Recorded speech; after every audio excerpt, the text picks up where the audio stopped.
Live from the CBS Bay Area studios, this is KPIX 5 News. A red flag warning has been issued for parts of the Bay Area. High winds and low humidity expected for the next few days, and that means fire danger. Mary Lee tracking what we can expect. Mr. President, if I may ask one other question, are you worried? That's enough. That's enough. Mr. President, that's enough. I was going to ask one of the other folks. That's enough. And at a post-election news conference, President Trump gets into a heated exchange with reporters. Good afternoon. Thanks for joining us. I'm Kenny Choi. And I'm Ann Makovic. As you just heard here on KPIX 5, Attorney General Jeff Sessions is out. He just submitted his resignation letter to President Trump at the president's request. The White House says Sessions' chief of staff, Matthew Whitaker, is going to become acting attorney general. We're going to have more on this breaking story at 5 and 6. Now to the fire watch. PG&E is warning thousands in the Bay Area could lose power again as a precaution. The utility is notifying customers in parts of Sonoma, Napa, and 7 other counties that their electricity service may be cut off beginning tomorrow because of high fire danger. Mary has more on this red flag warning. That's right, Kenny, and we are tracking the winds turning offshore, and the winds will be picking up, and that does mean a high fire danger. A live look with a Salesforce tower camera looking at the Diablo Range. This is pointed east and Mount Diablo, which will be under a red flag warning beginning tonight. So for the North Bay and East Bay Hills, under a red flag warning beginning at 10 p.m. all the way through Friday at 7 a.m.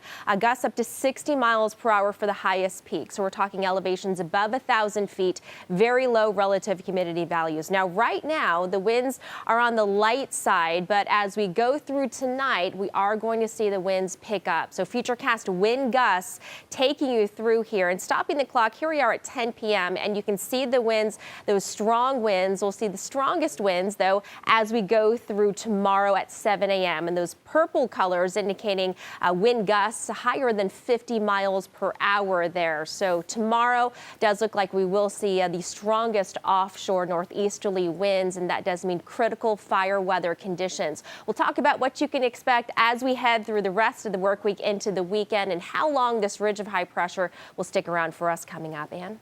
Thanks, Mary. Now to a live look at the White House this afternoon, this day after the midterms. During a post-election news conference this morning, President Trump said he'd like to see bipartisanship now that Democrats flipped the House. But then he warned about launching any investigations against him and got into a heated exchange with reporters.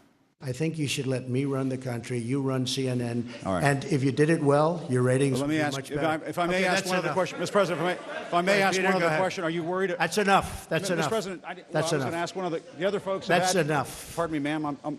Excuse President, me. That's enough. Mr. President, I had one other Peter, question, let's if go. I may ask, on the Russia investigation. CNN should be ashamed of itself having you working for them. You are a rude, terrible person. You shouldn't be working for CNN. Go ahead, Peter, go ahead. In Jim's defense, I've traveled with him and watched him. He's a diligent reporter who busts Well, his I'm butt not a like the big rest fan of of us. yours either, so I understand. to be honest So with you. Sit down, please. Sit down. I didn't call you. I didn't call you.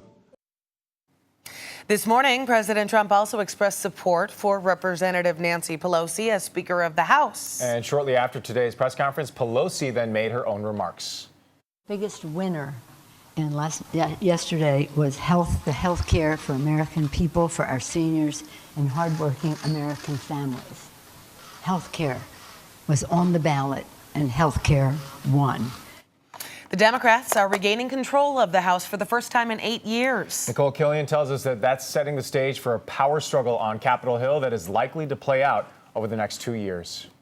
Voters went to the polls in record numbers, which resulted in both parties claiming victory.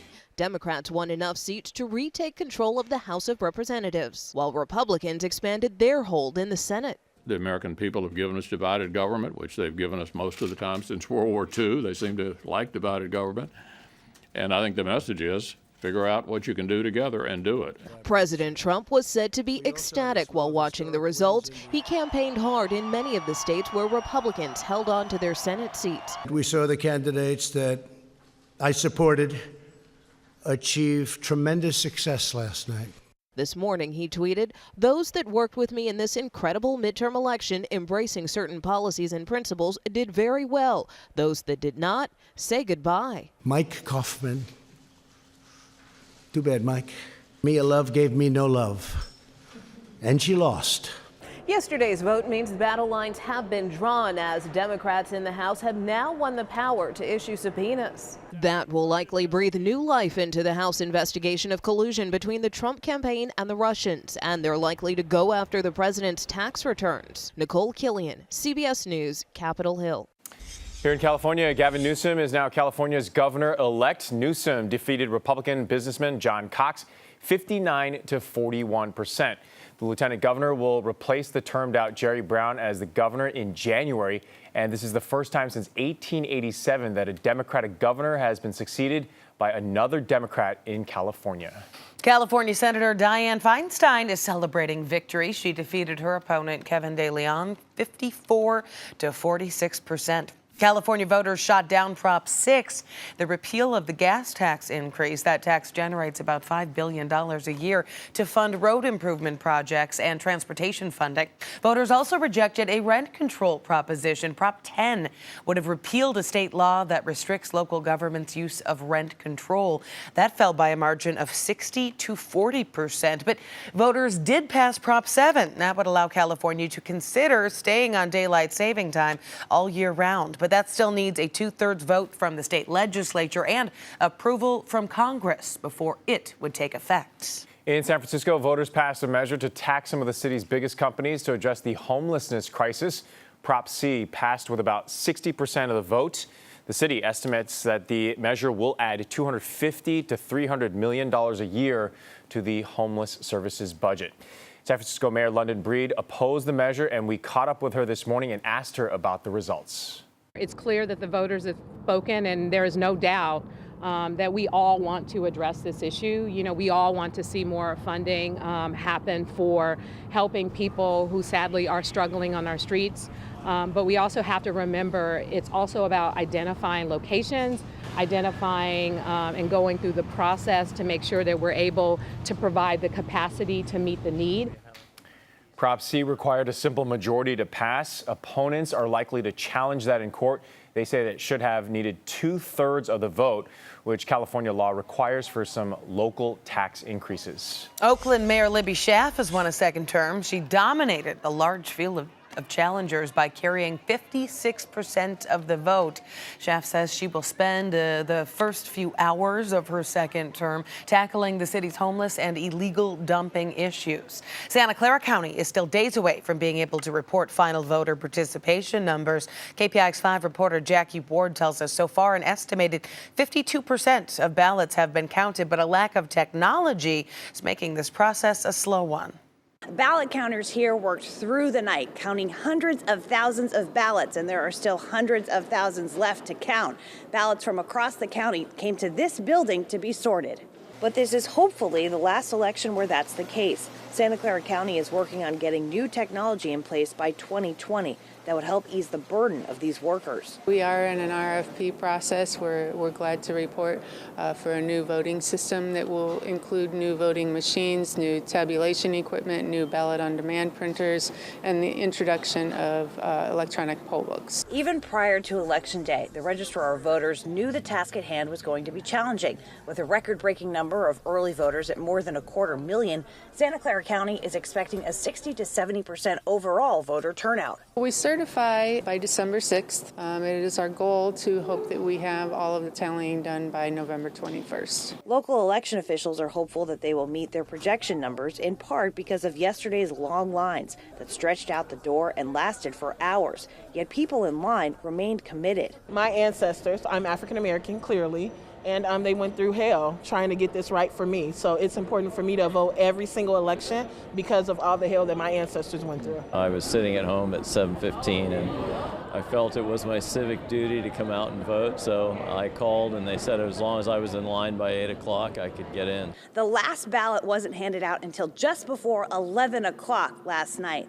In San Jose, Jackie Ward, KPIX5. This was the first regular election that allowed for conditional voter registration. That means people could register and vote up until 8 p.m. last night. Santa Clara says about 1,200 people took advantage of that law. For an up-to-date list of all the results from yesterday's election, head to our website, kpix.com/elections. New at noon, an investigation is underway in San Jose after a woman claimed that someone set her apartment on fire It happened this morning on Menker Avenue near Kingman. 3 people were rescued, and a neighbor says that the couple who lives in the apartment was arguing right before the fire. They're constantly fighting. They had stopped for a couple of days, but then last night they started arguing again. And then when my brother left to work this morning, he heard them arguing. And so maybe that's later, a few hours later, that's when the fire started. Crews say that several residents are now displaced and one person suffered burn injuries. Stocks are way up at this hour as we take a look at the Dow. It is surging right now, up more than 470 points. It was an election day full of firsts. We'll have more on the history made during the midterms coming up. And later, different states have different rules when it comes to child safety seats in taxis and ride-sharing services. Well, now there's a new study that tries to clear up some of all that confusion.